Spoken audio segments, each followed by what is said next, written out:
Hello, my name is Bill Haley, and this is for Haley 2024, The Movements, Government Reform Ideas. Now this video is going to be on statism. How is statism going to be involved in the new constitutional amendment? I'm changing the foundations of government with the new proposed constitutional amendment, creating the competitive regulatory agency structure. It's a competitive governance structure. So it allows people who want to be statist to be statist, people who want to be capitalist to be capitalist, people who like free enterprise, or people who want more socialism. So let's go over the system. We allow them to live peacefully together and have the system that they want, each one. Let's go through it. Statism. Now just, I'm going to back up for 1 second. If you don't understand the whole system, you're going to have to look at some of the overviews. This one's going to stick strictly on statism. Look at some of the overview videos, and I have a lot of videos out there on YouTube, on Facebook, on my website. So look at those. So I'm not going to go through the whole system now. Hopefully you have to know it to know some of this, but I'll touch on some of it as I go through. This is the only clause I have in there from my Constitution. The other slides I have are going to be simply words talking about the issue. Okay, the clause. A CRA, and it's very important that we understand we're at the CRA level, never at the sector board level, never at the parent sector board level, but the CRA level. A CRA may become socialist among other statist ideologies. However, a CRA never has the authority to tax, require funding, nor obligations from entities outside their CRA membership. Highly important to understand all those words, all those phrases. Let's go through it real quick. Statism works best when everyone is in a system chooses to be, I'm sorry, I stated it wrong. Statism works best when everyone in the system chooses to be statist, with several choices of statism systems. Most statists do not like capitalists, so capitalists should not be forced to join. So statists, they don't like necessarily people who want free enterprise. They want more socialism. And they're always at battle with each other. Capitalists work best in a system of all capitalists. So let them work together. If the socialists work within their governmental system, capitalists work within their governmental system. And I want to make it very clear. We're talking within the same geographic area, within the same city, within the same state, and within all of the federal government. The CRA structure is at the local level, state level, and the federal level. It's the same constitution, but there's a lot of words in there used in federal, state, and local. It creates 3 different levels of government still, but it has a different system. I mean, it has different levels of government. But it's the same constitution at all the levels, but with local responsibilities, state responsibilities, federal responsibilities. Okay, so that being said, capitalist works better in the system of all capitalists. So within, you select your CRA, whether it's capitalist or statist. So capitalists should not force statists to be in their ideal system. A CRA structure, this amendment, allows capitalists and statists to live peacefully together. We had a long history before this country of different factions, religious factions fighting against each other. Catholics and Protestants fought against each other. Muslims and Christians fought against each other. Jewish people were over here and they were being oppressed because they were Jewish. It's because most of the time, your political leaders were also your religious leaders. Your religious leaders became your political leaders. It's just the way it worked. So when you voted on your religious church leadership and how that was going to be run. And that caused a lot of animosity because people who did not want to be Jewish did not want to grow up under the people who were Jewish under their leadership. People who were Catholics did not want to grow up and live under Muslim rule. People who were Muslim did not want to live under Christian rule.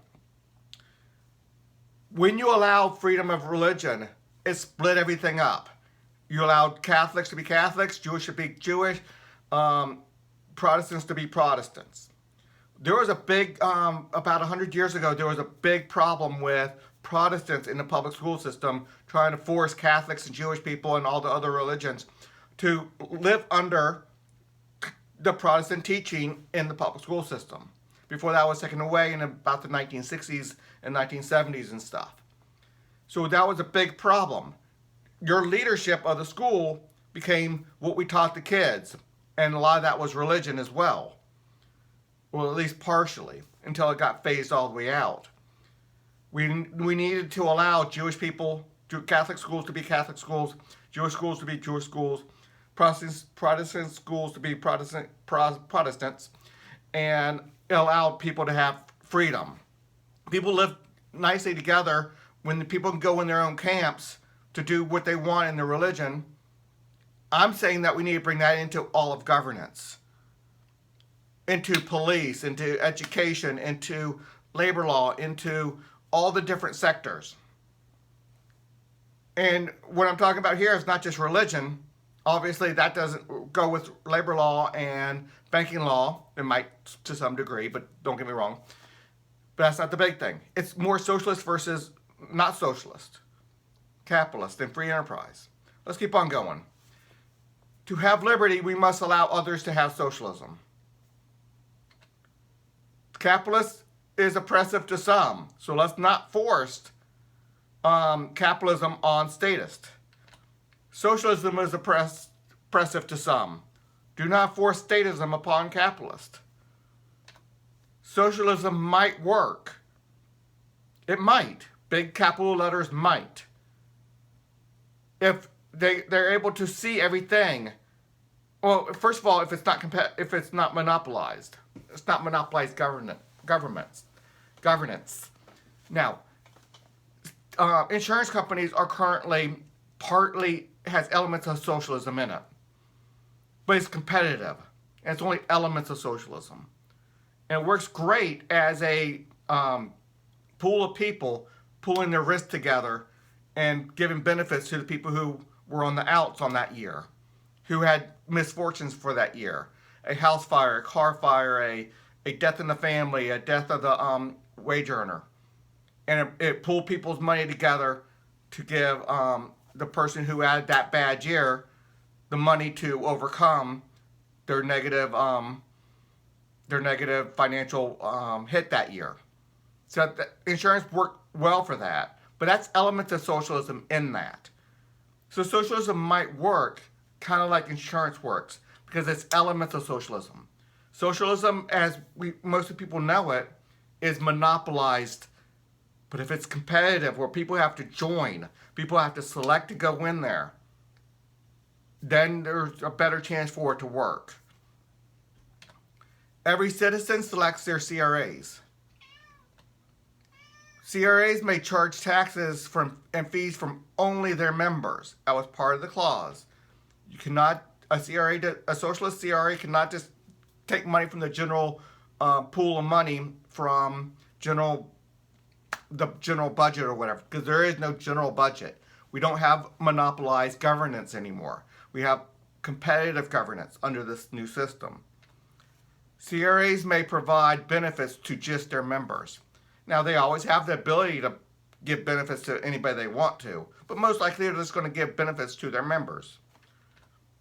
A CRA only deals with their sector. If you don't know my system, I split all government power into 30 sectors. Education, insurance, banking, land and water, environmental, all of them have top-level elected leaders. No one person can be over top of more than one sector.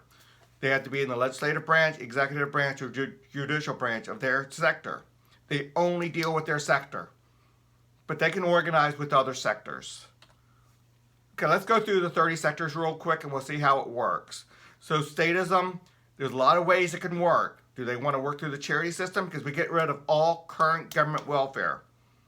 In a tax code or cash welfare, food stamps, we get rid of all that on the monopolized government we currently have. We go to a competitive system. Everybody chooses what systems they're going to be in. But as a backdrop of helping the poor for society, we have a three-part charity system. The charities itself, charitable distribution associations, and the caseworkers. Now, everybody has to pay 5% of their income, roughly, including businesses. Our goal is 5% of GDP. So they can work through those systems. The foreign policy, probably not going to be too statist in there. That's dealing with fighting foreign wars, diplomacy across the water, and the like. That's not going to be a big part of it. The violent crime mitigation system, that deals with law enforcement, the courts, and the prisons. All free enterprise, a lot of controls. That law enforcement authorization is going to put a ton of controls so nobody can infringe on other people's rights. You have to do law enforcement and the courts correctly. There's going to be rules and stuff. You cannot just go outside of the bounds of norms. We have a set of norms. We have a societal oversight rule. But can statism going to be involved in this? Maybe a little bit, because there's fees for all this. You still have to pay your CRA fees for prisons and the courts and your law enforcement. All those are still require money, but you're not getting general taxes. You pay your CRA fees, so it might be involved in that. How they collect fees and how they do their benefits. So each CRA can choose to. Each CRA, let's say for law enforcement, the CRA itself can provide the law enforcement, or it can just govern law enforcement businesses that provide contracts to the individuals, homeowners, and business owners, and the like. So everybody has to have a law enforcement contract. It can be done through the CRA, which would be socialism, which is fine. Most people will probably go with the CRA because it's competitive to provide the law enforcement CRA to provide the law enforcement for you. Or you can have a private sector law enforcement company, a business that provides police officers and the like to do it, and it's regulated by the CRA. Two different methods of doing it. You get to choose the one you want. And when I go over the violent crime mitigation system video, I'll do all that. Healthcare is obviously going to be big into statism because people want statist socialist medicine. There's a big call for socialized medicine. So let people who want socialized medicine be in a socialist medicine CRA. It breaks it down between pharmaceuticals and regular healthcare. Anyway, banking could also be a big statist banking. A lot of the poor, they're priced out of the market by high standards on banking laws, and that forces a lot of people out of the market and gives them very poor standards. They go to the check writing or check cashing stations that have super high fees because the monopolized government put such high standards on banks that the banks don't take the low income people, the very low income people or people with low credit. They don't take them anymore because the standards that the monopolized government, so they actually do harm. So a competitive banking structure, we have two different ones dealing with two different parts of finances, one banking, one finances, and so we're just going to have to see how all that works. Some people would like to go socialist on that and have the CRA do the banking for them, and others will have private banking regulated by the CRA. Insurance is another one. That's huge, going to be within statism, because insurance is has many elements of statism in it, many elements of socialism in it. So one can manage all your insurance and collect the fees for that, and one can just manage all the different insurance companies out there that selects them. The insurance company has to select a insurance CRA, or the insurance CRA just manages all the insurance for their members. Two different methods. You get to pick the method you want. I say two different methods. There's 1,000 different methods. We're going to have about 12 different CRAs to choose from at the city, at the state, and the federal level, and you get to choose which one you want to go with. Food is obviously a big one because we have food stamps. We have a big part of welfare is food. So that'd be a big one. Education is huge on statism. We currently have statism, socialism within our public school system. It does about 85% of the children. But with competitive governance, there's not going to just be you voting for your school board anymore. It's going to be you selecting your school board. There'll be about a dozen different school boards out there, and you select which one you want to go with. So instead of elections, we have selections. Then within your selection, within your CRA, education CRA, within all the different sectors, it's the same thing, you pick which one you want to select. And then their members of only that CRA vote for the leadership and the policies for that CRA. It has a legislative branch, it has the executive branch, it has a judicial branch. So every CRA has that. Then manufacturing, that's not going to be too much into that. Human resources and sales, that's a big taxing sector. So that is going to be massive into statism, socialism, which one you want to go to, whether you want to be capitalist, free enterprise. That's going to be big. And you might not realize it yet, but that will be.